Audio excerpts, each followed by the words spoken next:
وہ جوان جو ہی پروان چڑھا ان فوان شباب آیا تو اس کی پیشانی سجدے کے تقدس سے مالا مال ہو گئی، اس کی آنکھوں میں حیا اور شرم کے پہرے آ گئے، اس کے خیالوں میں پاکیزگی آ گئی، اس کی زندگی کے شب و روز نیکی کے ماحول میں بسر ہونے لگے، اس کی راتیں ذکر الہی میں، تلاوت کلام مجید میں اور دن یاد الہی میں روزے سے گزرنے لگے۔ وہ جوان جس کی جوانی اللہ کی عبادت میں گزری، کیونکہ جوانی اگر عبادت میں گزر گئی تو بڑھاپا تو پر نور ہے ہی ہے۔ سب سے مشکل مرحلہ زندگی کا جوانی کا ہے۔ شیطان زیادہ ورغلاتا ہے کسی شخص کو جب وہ جوانی کے مرحلوں سے گزر رہا ہوتا ہے۔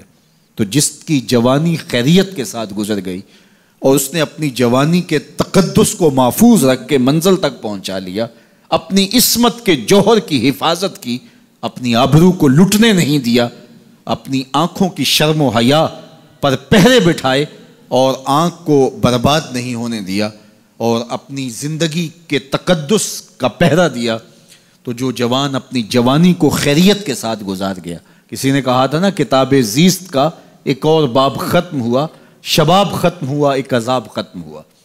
تو جوانی جس کی منزل تک پہنچ گئی خیریت کے ساتھ، عافیت کے سائے میں۔ مشکل تو بڑا ہے جوانی کو منزل تک لے جانا، خیریت کے ساتھ، داغدار نہ ہونے دینا، جوانی کے تقدس کو رسوا نہ ہونے دینا، عصمت کے جوہر پہ کالک نہ لگنے دینا، خواہشات کو غالب نہ آنے دینا۔ آسان کام تو نہیں ہے، مشکل کام ہے، لیکن اگر کوئی مشکل کاٹ گیا، جوانی کے تھوڑے سے ایام میں گزار گیا۔ اللہ اکبر۔ حضرت شیخ ختلی کہتے ہیں، داتا گنج بخش علی حجویری علیہ رحمہ کے مرشد ہیں، الدنیا یوم ولنا فیہا صوم۔ وہ کہتے ہیں دنیا ایک دن ہے، ہم روزہ رکھ کے گزار رہے ہیں۔ تو روزہ رکھ کے سارا دن گزر ہی جاتا ہے، دوپہر بھی آتی ہے گزر جاتی ہے، اور عصر کا وقت بھی آتا ہے گزر جاتا ہے، کھانے کا وقت بھی آتا ہے، چائے کا وقت بھی آتا ہے، سب کچھ ہوتا ہے لیکن گزر جاتا ہے، افطار تک بندہ پہنچ جاتا ہے۔ جس نے زندگی روزے کی طرح گزار دی، جس نے جوانی روزہ رکھ کے گزار دی، خواہشات کو بے قابو نہیں ہونے دیا، مشکل کام تھا لیکن اس نے مشکل کام کر دکھایا۔ اجر کتنا بڑا ہے، سنیے اللہ کے محبوب کی زبان سے سنیے۔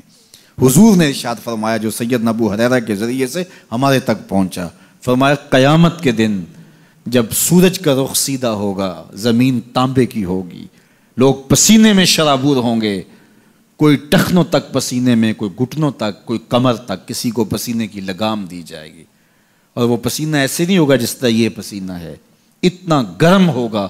ابن رجب حنبلی کہتے ہیں اس پسینے کا ایک قطرہ اگر احد پہاڑ پہ ڈال دیا جائے تو وہ پگھل جائے، اتنا گرم ہوگا، بدبودار اتنا ہوگا، ایک قطرہ دنیا پہ ڈال دیا جائے، انسان کیا جانوروں کے دماغ بھی پھٹ جائیں، اس پسینے میں لوگ شرابور ہوں گے۔ لیکن جس نے اپنی جوانی کو عافیت سے گزارا ہوگا، کل قیامت کے دن جب کوئی سایہ نہیں ہوگا، اللہ اس جوان پر اپنے عرش کا ٹھنڈا سایہ عطا فرمائے۔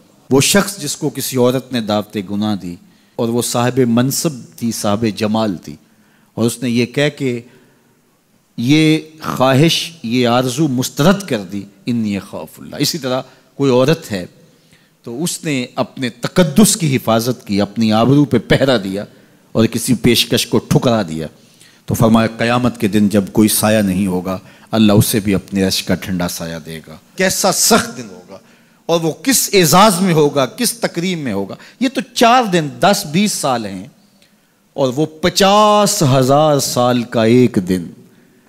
پھر اس کو اللہ کا شکر ادا کرنا ہوگا کہ اللہ تو نے کتنا کرم کیا میرے اوپر کہ میری جوانی خیریت اور عافیت سے گزری، اور آج اس کا تو کتنا بہتر صلہ مجھ کو دے رہا ہے۔